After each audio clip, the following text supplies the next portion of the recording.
Assalamualaikum warahmatullahi wabarakatuh.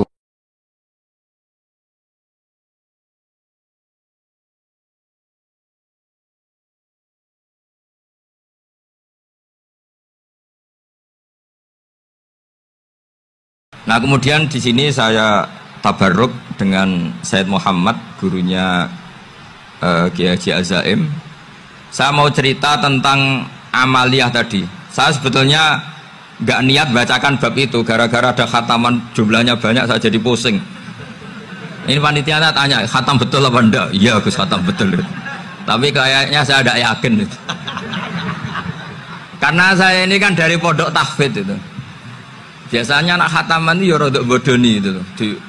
Wes dibaca buanter sing nyemak ya mendelok pojoke tok.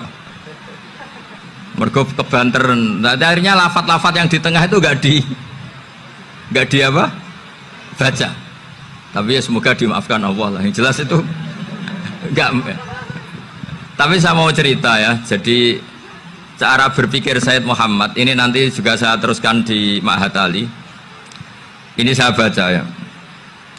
Di antara yang diyakini madhab Malikiyah, ini saya baca saja teksnya.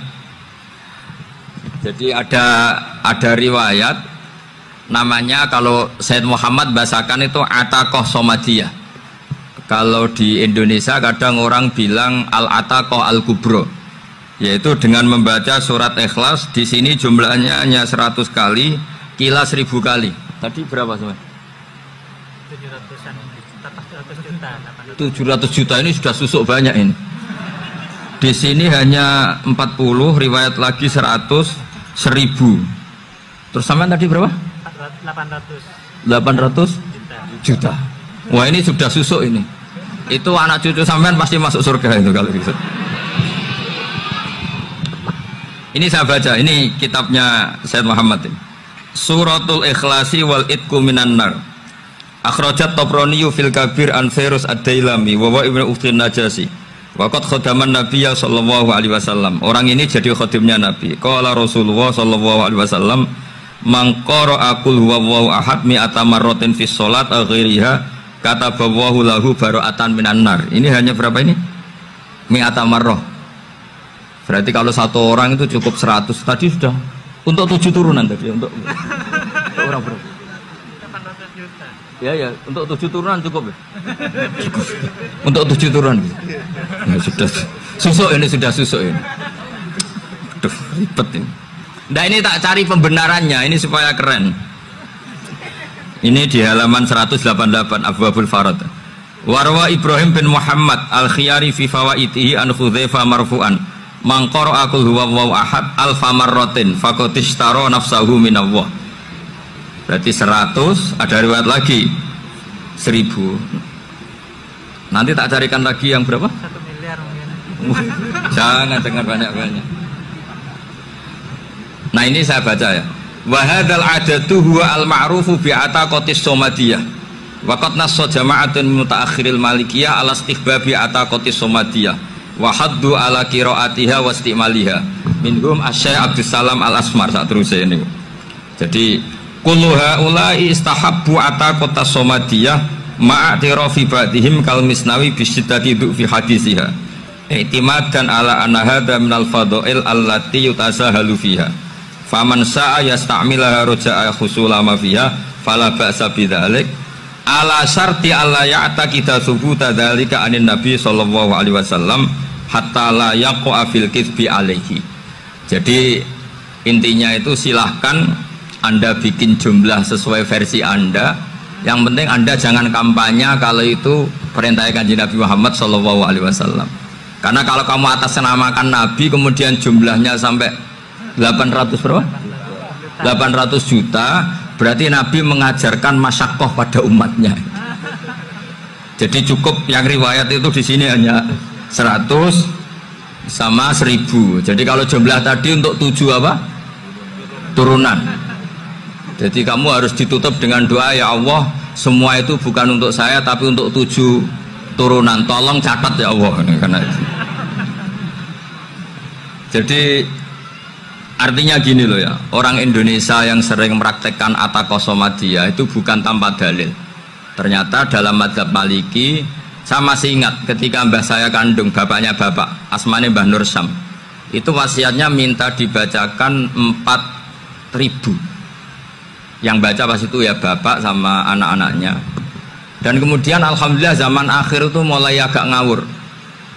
Kalau ada acara itu wong liya kon maca anake mlebu metu gak melok maca. Itu keliru, saya jamin itu keliru. Saya sering kalau mimpin di rumah, kalau yasinan di tonggo-tonggo kok anaknya gak maca, saya keluar. Bapakmu wong liya kon maca, kata saya gitu. Jadi itu menurut saya itu yang jelas. Saya sampai ngisi begini, yang ada riwayatnya itu idza mata ibnu adam min qata amaluhu ila min salasin shadaqatin jariyah au ilmin yuntafa'u bi aw waladin sholihin yatullah. Itu tidak ada di hadis au kiyayin sholihin yatullah, kata. Yang ada itu awaladin apa? Sholihin. Jadi anaknya harus ikut, kalau tidak usah, kata. Akhirnya anaknya dawuh nggih Gus nggih. Akhirnya tak kei jagung paling akeh, kula mendet sithik. Wong aku ora anake kok. Kadang-kadang enggak, orang lain baca buahnya, anaknya mau mlebu metu mau enggak no tamu mbek rokokan. Itu harus ditobatkan itu. Keliru itu. Karena nasnya bukan au kiyayin sholihin tapi au waladin sholihin. Ini bukan provokator, ini memang iya harus seperti itu. Nah, terus tentang tadi la ilaha illallah yang didhawuhkan Gus Azaim. La ilaha illallah itu penting sekali, cuma saya mohon itu dielmoni lah. Jadi dulu kalimat ini menjadi spesial karena dielmoni, karena dimulai dari fa'lam annahu la ilaha illallah. Terusannya ayat tuh wastaghfir li dzambika walil mu'minina wal mu'minat. Saya ulang lagi ya. Terusannya ayat tuh wastaghfir li dzambika walil mu'minina wal mu'minat. Makanya menurut mazhab Sadili, kamu disuruh baca la ilaha illallah dulu, jangan istighfar dulu. Saya ulang lagi ya. Dalam mazhab Sadiliyah itu la ilaha illallah dulu, nggak boleh istighfar dulu. Alasannya masuk akal. Orang yang kafir 70 tahun itu sekali baca la ilaha illallah itu langsung yughfar lahum ma qad salaf. Sehingga la ilaha illallah sendiri sudah punya kekuatan supaya dosa kita diampuni. Qul lil ladzina kafaru iyantahu yughfar lahum ma qad salaf. Cara menghentikan kekafiran gimana? Dia melafadzkan la ilaha illallah. Ini kalimat yang begitu saktinya sampai orang yang kafir puluhan tahun itu dosanya semuanya terhapus hanya karena melafadzkan la ilaha illallah. Nah, makanya kata Abdul Hasan As-Sadili wastaghfir li dzambika ay bihadil kalimah. Seseorang sah diistighfar itu kalau melafadzkan la ilaha illallah. Misalnya ada orang kafir mati kafir, sah nggak anak cucunya mengistighfari dia? Tidak sah karena belum melafadzkan la ilaha illallah. Makanya kata Abu Hasan As-Sadili wastaghfir li dzambika ay bihadil kalimah. Sehingga lafadz ini spesial betul. Tapi kadang-kadang beberapa mursyid cara berpikir lain. Ini kalimat thayyibah harus dibaca orang suci, sehingga mendahulukan apa? Istighfar. Untuk supaya pas ngelafatkan kalimat thayyibah sudah dalam keadaan apa? Suci. Itu juga masuk akal. Tapi secara meyakinkan saya sendiri lebih mengikuti manhajnya Abil Hasan As-Sadili karena alasannya tadi, yang kafir puluhan tahun saja langsung luntur dosanya karena melafadzkan la ilaha illallah. Artinya la ilaha illallah sendiri sudah bagian dari istighfar. Nah, ya tadi buktinya fa'lam annahu la ilaha illallah terus wastaghfir li dzambika walil mu'minina. Jadi orang sah diistighfari itu setelah dipastikan sah tauhidnya. Jadi setelah tauhidnya sah yaitu la ilaha illallah baru sah apa? Diistighfari. Sehingga orang kafir, seolah lagi orang kafir yang mati kafir, anak cucunya tidak boleh apa? Tidak boleh menistighfari. Terus saran saya kedua, la ilaha illallah itu filosofinya itu nafyun li uluhiyati ghairillah wa isbatun li uluhiyatillah wahdah. Filosofi la ilaha illallah itu gimana? Menafikan semua selain Allah itu tidak Tuhan dan hanya menuhankan Allah semata. Nah, itu caranya gimana? Caranya kita harus terbiasa ini, karena tadi saya dibilangin panitia ini rata-rata mustameknya atau mustamiatnya ini santri. Caranya gimana? Dilatih pakai logika. Saya berkali-kali cerita kalau ngaji, saya sekaligus kampanye. Allah itu Tuhan yang begitu fair. Untuk menjadi Tuhan, Allah mempersilahkan, ada kualifikasi Tuhan. Jadi boleh dikompetisikan, itu boleh kata Allah. Gak apa-apa kamu ngaku Tuhan gitu, kata Allah. Tapi nak ngaku pangeran itu paling gak ya direputasi lah, ada verifikasinya. Dimulai dari apa? Ya kalau jadi Tuhan itu setidaknya bikin langit bumi lah, aturannya gitu. Jadi kalau daftar bupati ya daftarlah ke KPU. Masa tahu-tahu jadi apa? Tuhan kemudian tidak punya prestasi bikin langit bumi. Sehingga Allah itu cara ngendikan itu ya fair. Qul ara'aitum ma tad'una min dunillah aruni madza khalaqu minal ardi am lahum syirkun fis samawati. Coba yang kamu tuhankan selain saya, prestasinya apa kan? Ketika saya bikin bumi itu apa ikut bikin? Terus am lahum syirkun fis samawati. Kalau bikin langit, kalau nggak bisa ya urun lah gitu. Urun semen apa urun bego, pokoknya urun lah gitu. Urun ora, gawe bumi ora, ngerti-ngerti ngaku dadi pangeran. Kul hatu burhanakum. Jadi ya kan ya lucu kan, misalnya syarat kiai di Salafiyah kan keluarga Kiai As'ad, cucunya ngaji ngalim. Orang keluarga Kiai As'ad terus aku kiai utama di Salafiyah. Oh mesti di penjara ya kan. Lah yo gak gawe langit bumi, gak ada prestasi terus ngaku sebagai apa? Tuhan. Jadi saya ulang lagi, ngaji seperti ini itu sebetulnya lebih ke show, pertunjukan. Supaya pertunjukan ini tidak dosa, saya isi ngaji betulan. Tapi jangan diulang. Karena biasa ngaji rutin. Saya di Jogja tafsir Jalalain sudah juz 23. Pernah khatam hikam. Sekarang Nashahul Ibad separuh. Saya ngaji di Sidogiri Itkon, di Sarang Balaghatul Quran, di Hajen Lubul Usul. Tapi sarahnya yang Thariqatul Husul, sarahnya Mbah Sahal Mahfud.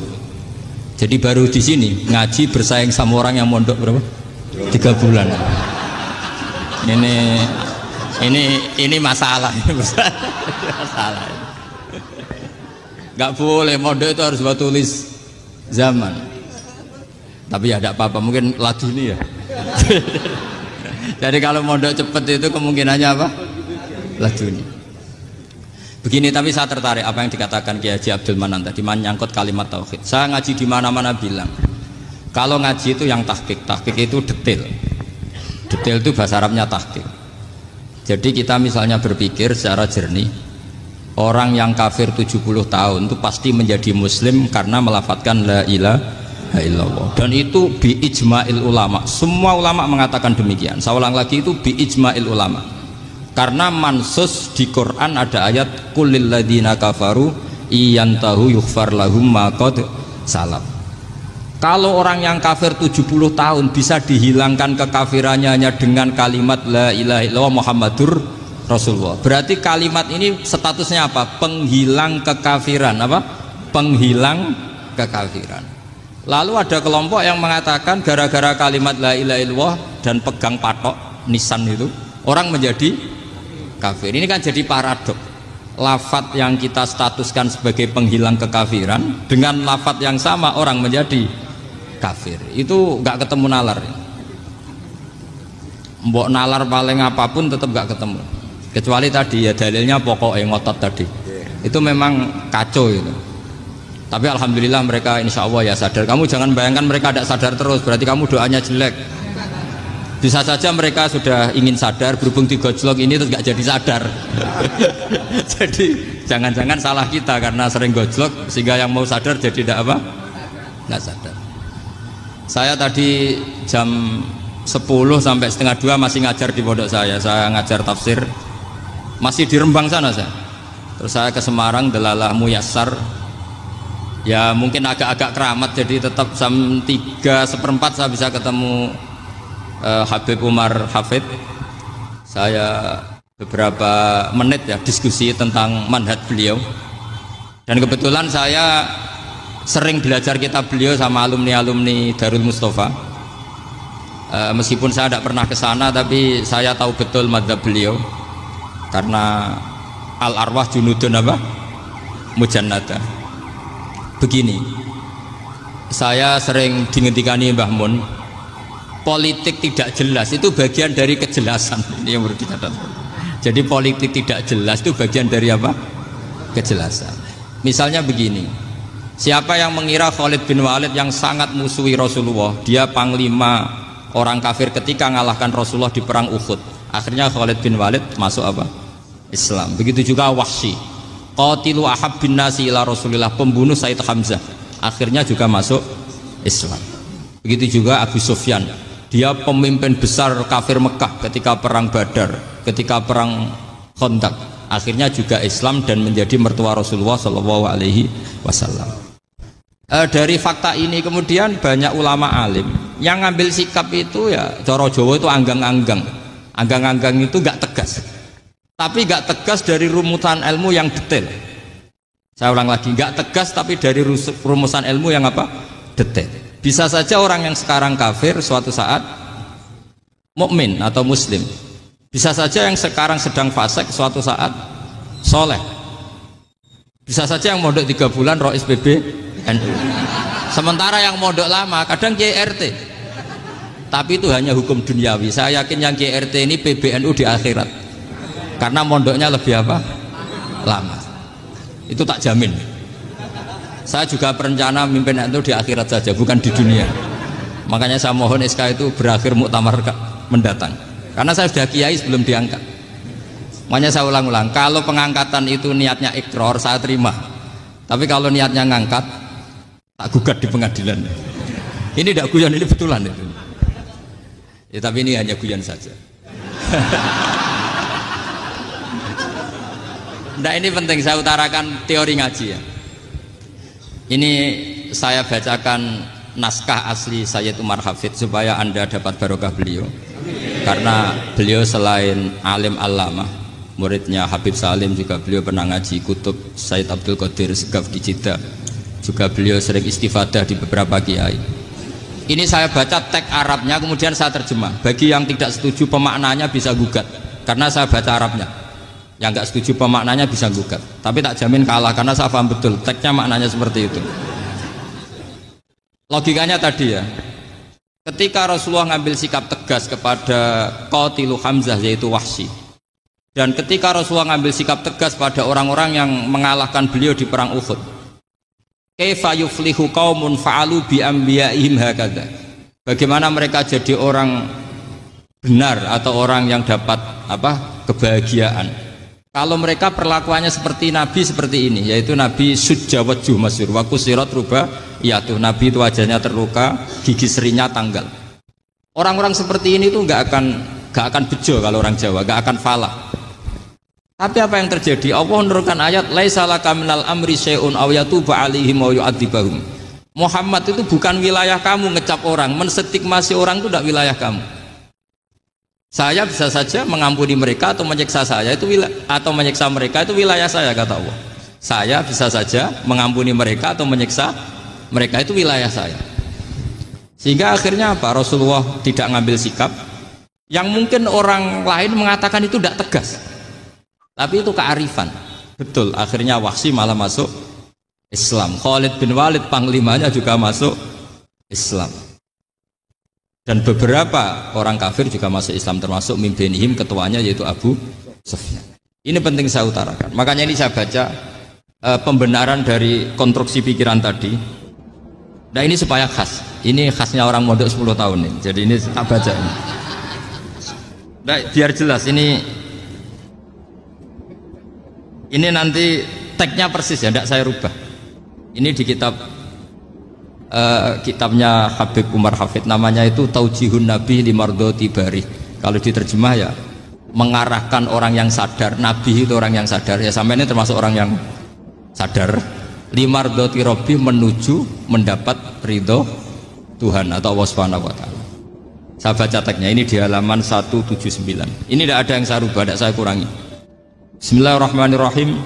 Fala buddha an nuwattina qulubana ala annana khodamatu ahli hadal qaun wa yattali'u wa min qulubina annana na'taqidu imkaniyata ayyasfa'a fi ahadina yaumal qiyamati man huwal ana kafirun yuslimu faya'lu sya'nu indal haqqi fayakunu sababan li kholasika fil qiyamah yumkinu dzalik.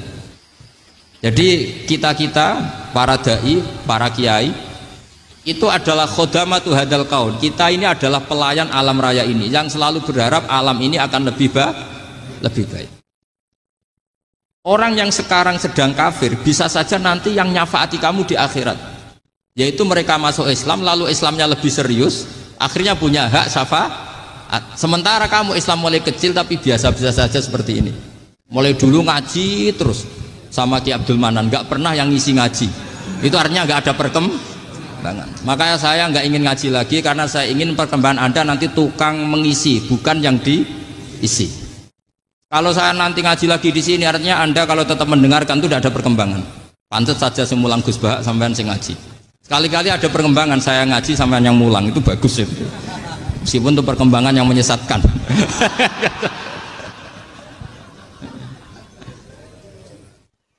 Ini penting saya utarakan. Ini dawuhnya Said Umar ya. Orang yang sekarang sedang kafir bisa saja orang ini nanti nyafaati kamu. Yaitu beliau orang ini Islam, kemudian Islamnya serius, maka punya hak syafaat. Sementara kamu Islamnya biasa-biasa saja. Itu masyhur kayak Sayyidina Umar.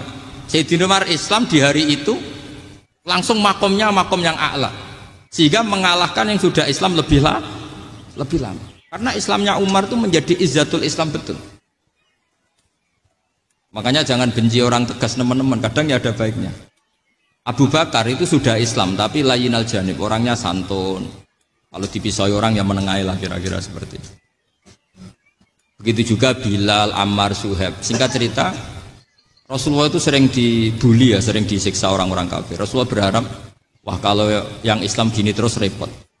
Melihat Umar ini petarung di pasar Uka, dia dapat uang itu kalau tarung, menangan. Kata Rasulullah, kalau ini yang Islam ya bagus. Beliau berdoa, Allahumma aizal Islam bi Umar. Itu kira-kira 2 hari dari doa beliau, Umar masuk Islam. Itu pertama masuk Islam itu orang-orang kafir diparani. Kalau kamu ganggu Rasulullah Muhammad tak bunuh. Semenjak itu orang kafir yang gentenan sembunyi. Sehingga kata para mereka yang Islam selalu jaya mut aslama Umar, ketika Umar masuk Islam. Itu dalam 1 hari Islam itu Rasulullah sudah ngendikan Umar yang Islam sehari ini imannya kalau ditimbang separuh ahli dunia masih unggul sama Islamnya Umar. Nah bisa saja seperti itu. Jadi saya minta sama teman-teman yang mencintai ilmu, tidak tegas itu bagian dari ketegasan dalam ilmiah. Karena kita ini tidak mengendalikan dunia, tidak mengendalikan hidayat, hanya Allah piyambak yang ngasih hidayat. Maka sikap kita laisalaka minal amri syai'un aw yatuba alaihim aw yu'adzibahum. Rasulullah yang ahabbul khalqi ilallah saja tidak boleh tegas karena semuanya potensi itu ada. Cuma kita tegas dalam kebenaran saja, tapi nggak perlu tegas dalam mengawal kebenaran. Kenapa demikian? Karena Islam ini agama yang akan dijaga Allah ila yaumil. Yang jaga Islam bukan PBNU, bukan PP Muhammadiyah, bukan kiai. Yang menjaga Islam namun Allah Subhanahu wa ta'ala. Makanya Sayyidina Umar itu kalau disuruh mikir Islam itu nggak mau betul. Masyhur itu dalam tarikh. Umar mimpin itu sukses, banyak futuhat. Singkat cerita akhirnya orang tuh kelangenan, wah kalau Umar meninggal kayak apa. Sehingga Abdullah bin Umar setiap jalan-jalan tuh dibully. Kalau sekarang dibully, ya Abdullah bin Umar bapak kamu itu gimana, sudah sepuh mau meninggal kok tidak suksesi. Kalau saja ada orang penggembala kemudian meninggalkan kambingnya di hutan, kamu anggap orang yang mudoyi enggak, menyia-nyiakan kambing itu enggak? Ya iya kata Abdullah bin Umar. Apalagi amru hadil umat ini mau ditinggal gelanggang, nanti suatu saat Umar meninggal. Mbok yo suksesi supaya jelas. Logika itu diaturkan ke Umar radhiyallahu anhu, ke Sayyidina Umar. Pertama Umar agak tertarik dengan logika itu. Lama-lama beliau marah. Tidak jadi. Saya tetap tidak akan istikhlaf, tidak akan suksesi. Dan saya tidak akan mikir Islam katanya. Islam akan diurus oleh Allah Subhanahu. Terus beliau ngendikan, Islam ini jalan ketika ditinggal Abu Bakar. Bahkan ketika ditinggal ahabbul khalqi ilallah akramul khalqi indallah, yaitu Rasulullah Muhammad sallallahu alaihi wasallam. Coba Islam dulu dipimpin Abdul Qadir ketua wali, dipimpin Wali Songo, dipimpin orang top. Sekarang dipimpin mondok 3 bulan jalan. Karena Islam yang ngatur Allah Subhanahu wa ta'ala. Jadi ini penting. Loh coba ustadz tuh banyak yang nggak bisa ngaji loh. Tapi ya laku ya nggak masalah. Loh saya kemarin di Korea seminggu. Itu TKI jadi khotib, ada yang jadi mufti. Ada yang jadi suriah. Itu ada yang di sana jadi suriah, pulang ke kampung angon kambing lagi. Loh itu teman saya kenal. Suriah Korea. Iya suriah Korea tapi. Artinya gini. Bahkan masjid semua yang di Korea itu didirikan oleh TKI dan TKW. Mereka digerakkan Allah untuk mikir agama, karena agama ini milik Allah. TKI saja mikir.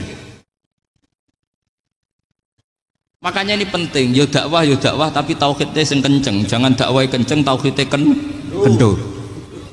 Itu bahaya betul. Saya ulang lagi ya, ini dawuh Habib Umar. Jadi kata beliau, fala budda an wattina kulubana. Kita harus yakin seyakin-yakinnya bahwa semua kemungkinan itu mungkin. Makanya masyhur dalam tarikh ketika kafir Quraisy mau disiksa oleh para malaikat karena mereka sering menyakiti Nabi, kata Nabi gimana? Jangan. Saya berharap kalau bapaknya tidak mukmin, suatu saat anaknya mukmin. Masyhur dalam tarikh. Musuh Nabi besar siapa? Walid bin Mughirah. Punya anak Khalid bin Walid. Abu Lahab punya anak Jarrah, itu mukminah yang baik. Abu Jahal punya anak Ikrimah, itu mukmin yang baik. Di Indonesia lebih hebat lagi. Bapaknya raiso maca Quran, anaknya hafid. Bapaknya utun ratamat SD, anaknya jadi dekan.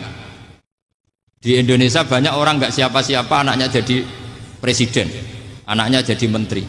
Artinya jangan karena bapaknya kafir kamu nganggep anak turunnya pasti selalu kafir. Teori itu sudah salah zaman Rasulullah. Yaitu Walid akhirnya punya anak Khalid, Abu Lahab punya anak Jarrah. Terus siapa? Abu Jahal punya anak siapa?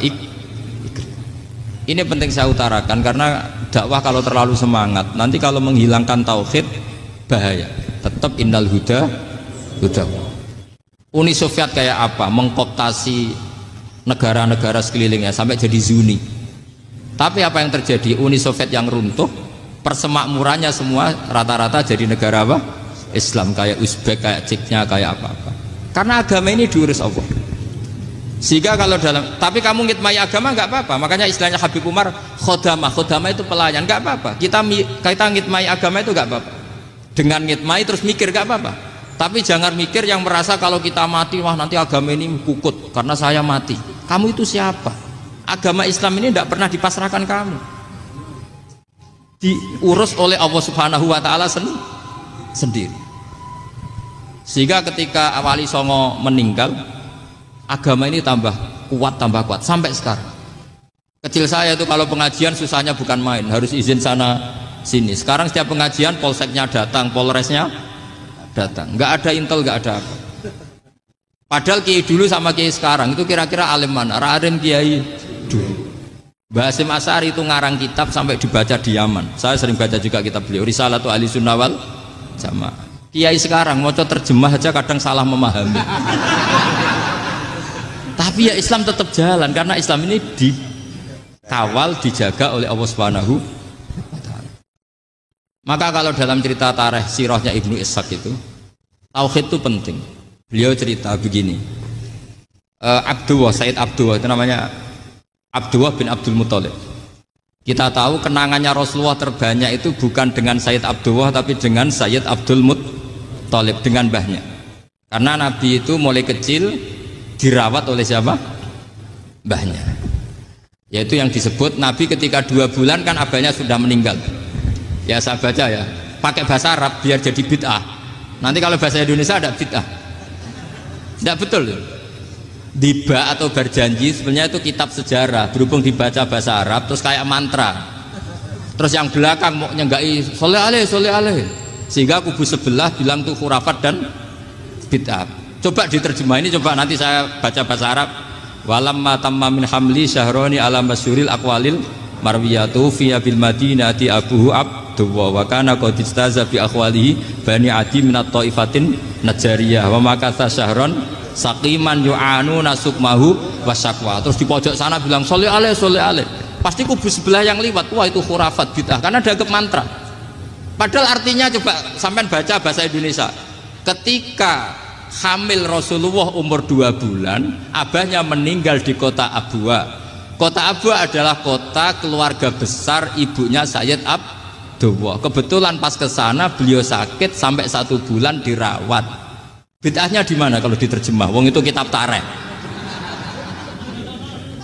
Makanya saya nggak tahu yang membidah-bidahkan tiba itu karena tadi. Tapi sampean juga ikut salah karena nyenggai sholawatan tok itu. Jadi makanya saya bilang tadi kalau bahasa Arab bid'ah, kalau sudah terjemah bid'ah karena kelihatan kalau itu hanya kitab tarikh.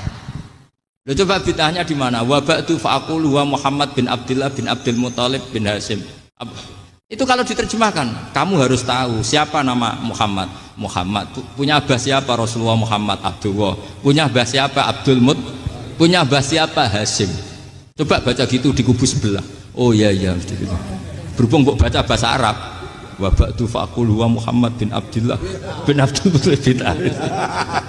Jadi itu hanya salah baca saja. Maksudnya salah yang hukumi, bukan salah yang baca, salah yang apa? Hukumi. Sayyid Abdullah ini orang yang tauhidnya sangat kuat.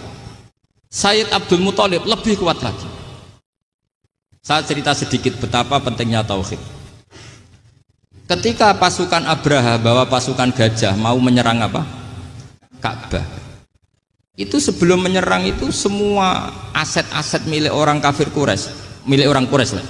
Itu ditawan, diambil, termasuk milik Sayyid Abdul Muthalib, milik Abdul Muthalib. Terus ketika mau masuk Ka'bah, mau masuk Mekah, kata Abraha, man sayyidu hadal wadi, siapa yang kamu tuakan, yang kamu pertuan di sini? Oh, Abdul Muthalib. Abdul Muthalib itu dipanggil, itu auranya luar biasa. Abraha yang di tempat perkemahannya itu harus duduk di atas karena dia raja, itu duduk di atas gak berani. Saking wibawanya Abdul Muthalib, ini mbahnya Rasulullah. Akhirnya Abraha bilang gini, saya duduk di bawah tidak mungkin karena saya raja. Kamu duduk jejer saya tidak mungkin karena nanti umat saya kecewa karena raja kok disaingin gitu. Ya sudah, sambil berdiri-diri kita ngomong. Akhirnya Sayyid Abdul Muthalib tadi diomongin gini, saya itu tidak ingin merusak orang-orang Mekah, orang-orang Quraisy. Saya hanya kecewa punya tempat ibadah dikencingi, diberakin sehingga saya mau merubuhkan Ka'bah. Tapi dengan damai, nggak ada perang. Apa jawabnya Abdul Muthalib? Lucu. Nggak apa-apa, Ka'bah kamu robohkan silakan, nggak apa-apa. Yang penting unta saya yang kamu sita kembalikan. Harta saya yang 100 unta kamu sita kamu kembalikan. Itu Abraha kagetnya bukan main. Kaget karena kamu itu pemimpin apa? Tadi saya hormat kamu karena kamu tak anggap orang hebat. Hadhil Ka'bah dinu abaika, ini Ka'bah itu agama kamu. Pas saya hancurkan kok kamu tenang-tenang saja. Padahal pas mau saya hancurkan kamu tenang-tenang saja, malah tanya unta kamu itu gimana? Apa jawabnya Abdul Muthalib? Inna lihadal baiti robban hamahu, sebab Ka'bah itu ada yang punya dan pasti akan melindungi Ka'bah. Tapi kalau unta itu milik saya, ini urusan saya, ini unta.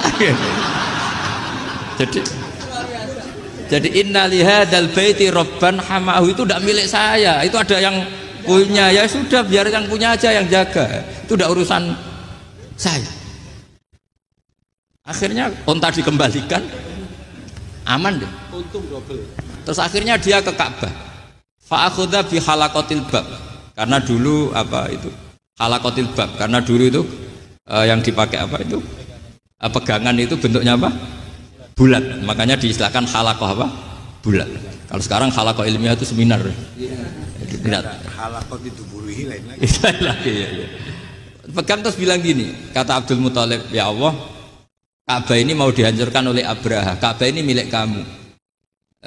Saya mau ke gunung, mau melihat apa yang kau lakukan terhadap orang yang mau merusak Ka'bah. Terus Abdul Muthalib bilang ke umatnya, wa ya qaumi, ayo kita ke gunung melihat ma fa'ala rabbuna, apa yang akan dilakukan Tuhan kita terhadap orang yang mau menghancurkan Ka'bah. Jadi santai saja. Santai. Terus Abdul Muthalib naik gunung sama orang-orang Quraisy. Abraha datang mau merusak Ka'bah, terus terjadi alam taro kaifa fa'ala rabbuka bi ashabil fil. Itu melihat. Dan betul Ka'bah dijaga Allah. Islam juga gitu. Ketika Islam dikooptasi Uni Soviet, semua ulama, semua wali perasaannya hanya nunggu kehancuran Uni Soviet karena pasti agama ini dijaga Allah. Saya setiap sholat, setiap munajat ketika baca Rabbana lakal hamdu bil samawati wa mil'ul ardi. Dulu saya iskal itu janggal. Ya Allah, engkau zat yang layak dipuji, yang pujian itu memenuhi langit dan bumi.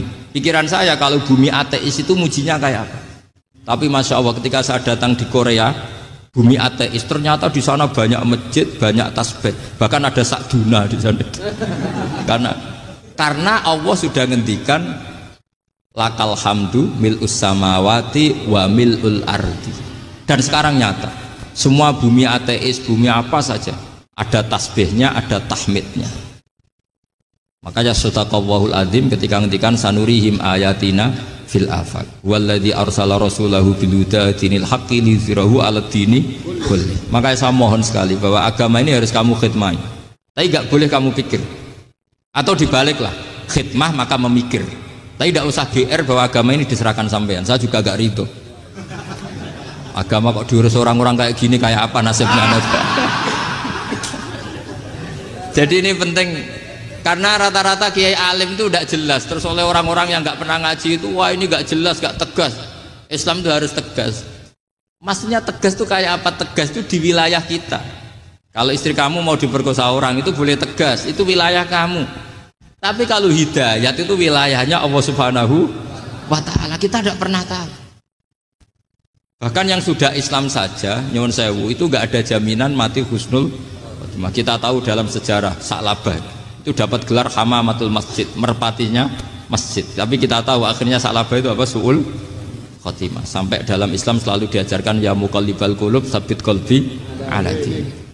Jadi kalau kita sendiri saja masih ingin selalu husnul khotimah, agak ada ruang untuk mudah menvonis orang lain. Makanya saya salut sekali ketika Habib Umar menulis kita semua ini mengkhidmati hadal kaun dan selalu berharap bisa saja suatu saat orang yang sedang kafir bisa saja suatu saat muslim. Nah soal kalau yang sama yang harbi menyerang kita ya tarung. Kalau artinya kalau yang merangi kita ya kita wajib perang, kalau enggak ya habis kita. Seperti kita lakukan ketika diserang Belanda. Tapi ketika mereka musta'man, dhimmi, mu'ahad, orang-orang kafir yang mau berdamai dengan kita ya kita damai. Sebagaimana yang dilakukan Rasulullah SAW ketika berdamai dengan kafir Quraisy yang dipimpin Suhail bin Amr. Masyhur itu dalam tarikh. Singkat cerita kan Sayyidina Ali ini pernah konflik sama orang Khawarij. Kata Sayyidina Ali, ya sudahlah, namanya kita musuhan, kita tidak usah ketemu, pakai mediator, kata Sayyidina Ali. Kata orang Khawarij, ini apa-apaan kok butuh mediator? Nggak ada Qur'annya, ada hadisnya. Kira-kira kalau Pak Sayyidina Ali orang Jawa, nggak ada apa tidak tahu. Walhasil Sayyidina Ali akhirnya baca ayat wa in khiftum shiqaqa bainihima fab'atsu hakaman min ahli wa hakaman min ahliya. Jika suami istri tengah konflik, maka yang keluarga suami kirim mediator, yang keluarga perempuan juga kirim. Terus kata Sayyidina Ali, wa amru ummati Muhammad a'dhamu min amri rajulin wa imra'atin. Kalau suami istri saja ketika konflik butuh mediator, apalagi ini kelompok besar pasti lebih butuh mediator. Akhirnya lalu mediatornya siapa? Kata Sayyidina Ali, ya siapa saja yang penting baik. Ditunjuk seseorang, diprotes sama orang Khawarij, ini orang nggak kredibel. Oh, terus Sayyidina Ali marah-marah. Rasulullah itu pernah berdamai dengan orang, bahkan orang itu kafir, yaitu Sulhul Hudaybiyah. Nabi itu berdamai dengan orang yang bernama Suhail bin Amr ketika itu kafir. Makanya ini menunjukkan bahwa musolahah ma'al kufar itu boleh demi kelangsungan bernegara, berbangsa. Kamu tidak usah meragukan reputasi NU. Ketika dulu kafirnya kafir harbi zaman Belanda ya Mbah Hasim fatwa apa? Jihad. Jadi jangan kira tidak tegas, kita tegas sekali, justru kita yang punya masa lalu tegas. Tapi kepada siapa dan dalam konteks apa? Paham ya? Terus ini penting sekali untuk dijernihkan. Ini saya baca berikutnya nanti, tidak supaya tahqiq. Saya syukur sekali, saya tadi sekaligus minta ijazah sama Habib Umar, dan memang saya ngaji ini lama sama teman-teman alumni Yaman, cuma belum pernah ketemu mu'alifnya. Tadi saya ketemu minta ijazah itu dan beliau senang sekali, bahkan sempat bikin tulisan di kitab saya ini. Sama tidak perlu baca, karena kalau bisa ya biasa, kalau tidak bisa malu ya sudah, tidak usah baca. Sudah. Terus ini kata beliau, ini masih saya teruskan.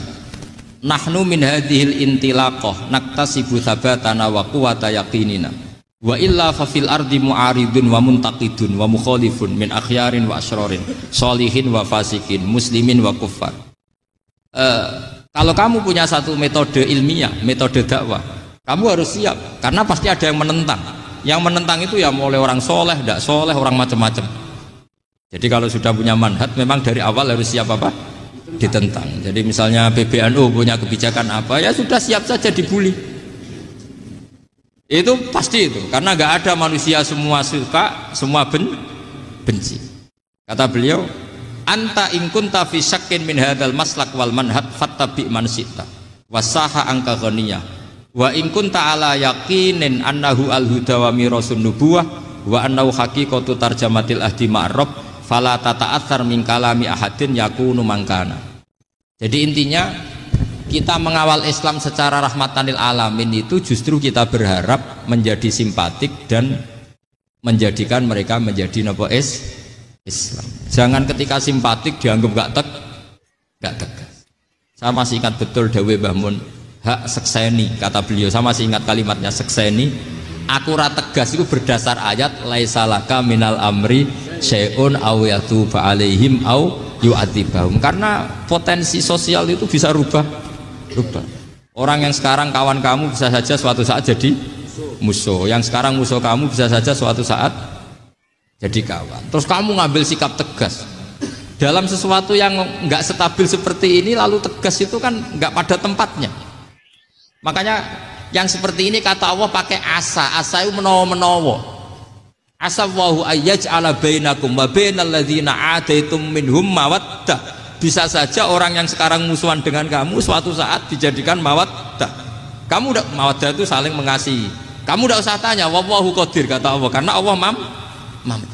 Jadi dalam hukum-hukum sosial Allah seringnya bilang apa? Asa. Misalnya wa asa an takrahu syai'an wa huwa khairul lakum wa asa an tuhibbu syai'an wa huwa syarrul lakum. Karena masalah sosial ini semuanya asa, yang pernah tahu siapa? Bisa saja sekarang saya Rois Suriah, nanti SK-nya nggak turun lagi, tapi saya tidak apa-apa. Bisa saja nanti santri 10 tahun dipimpin 3 bulan, nggak apa-apa. Bolak-balik nggak apa-apa, saya tidak akan kecewa. Karena masya Allahu kana wa malam yasa lam yakun. Assalamualaikum warahmatullahi wabarakatuh.